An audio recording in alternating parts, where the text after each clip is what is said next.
And in conversation with her, I got the chance to express just all the things I was feeling. And she luckily is also a mom of two and just has also had her own experience and kind of just helped me think through like what is actually kind of happening that maybe I couldn't put any words around.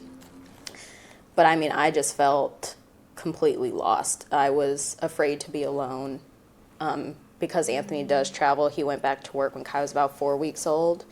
And I was extremely anxious being by myself with Kai. And I was just literally trying to find like kind of anybody in the community that I could kind of see throughout the day so I wasn't alone with him. Because I was I was afraid for myself. Not that I thought I would really do something to him, but you do have intrusive thoughts of like something happening because you're being negligent, or that you even just have thoughts of like, oh, if I turn weird this way and he hits his head on this corner, like those are very normal things of like postpartum anxiety that women could experience.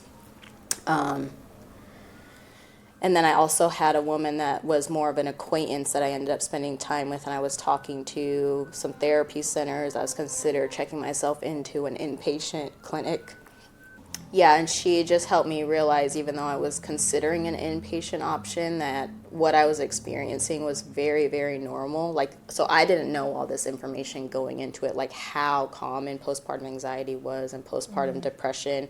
And although you go to your 6-week postpartum appointment and your OB gives you a survey, basically like an Edinburgh survey, where you have like a score that would show if you're depressed or not, which, you know, you can lie on. With those things. I hate those things. Yeah. And if they don't ask you more questions to go deeper, and because you're not in your home, like you're going out of your way, like maybe you do put yourself together to just show face to go to this one doctor's appointment, but there is no true like postpartum care in our healthcare system. Like a one visit checkup 6 weeks after a baby is not what's going to save your life, and most of the challenges with like post-birth deaths is like days or a few weeks after.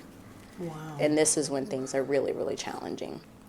So there's just a lot of gaps, but with that there are a lot of different organizations and just groups trying to help create more support and service for women, which has been really exciting to see. But those are like some of the examples of like what that actually could look like versus just like a buzzword.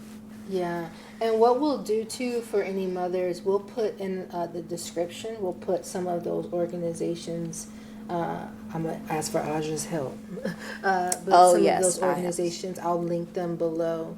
I want to talk to you because there's, by the grace of God, there will be mothers watching this episode who are still in the space of receiving those nightmares and also having that anxiety about hitting the baby's head, or can I be alone with this baby? Can you give her just a few helpful tips that can create some distance between that moment and herself?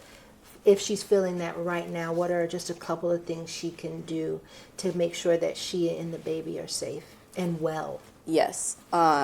Really just, there's a bit of a stigma around only focusing on the care of the baby, but we have to be well, and we have to figure out in a safe way and what works for our families in the situations that we are in our environment, how to still kind of fill our cup to take some of those steps. So for instance, if you're like overwhelmed by the baby crying, it is much safer for you to put your baby in their crib or bassinet and let them cry for 10 minutes if you need to step into a room by yourself and collect yourself. You are both in a much safer position by being able to take up some of that space to try to slow it down. That might not always be available. And this is where I think we have to figure out what our village looks like to have conversations. So if you do not have a therapist, that's my number one suggestion. But Postpartum Support International is a great organization that has a lot of free resources and peer-supported resources. Like if you just want to go talk to like peer groups that are experiencing something very specific, and they have a lot of inclusive support and different helplines.